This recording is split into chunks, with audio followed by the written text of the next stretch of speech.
जय जोहर संगवारी हो। मैं हूं आपन के संग ललिता चक्रधारी। आप मन देखा तो न्यूज प्लस 21। चले एक नजर डालथन बिहनिया के 10 बड़े खबर में।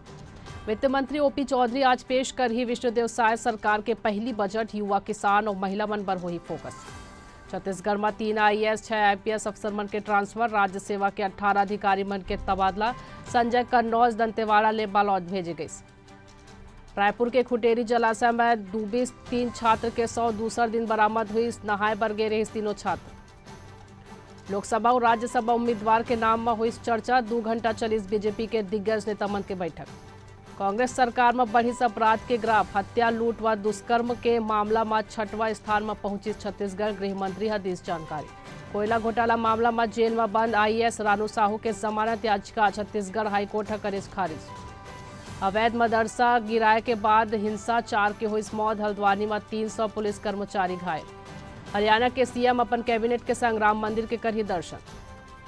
हैदराबाद में फूड डिलीवरी बॉय ला ड्रग तस्करी के आरोप में करे गए गिरफ्तार। जामनगर के मोती खावड़ी में रिलायंस मॉल में लगे साग कोनो हताहत नहीं। ऐसा नहीं जम्मू खबर पर हमारे चैनल लाइक और सब्सक्राइब कर बजन भूलू। बने रहो न्यूज प्लस 21 में आप मन के हक के बात।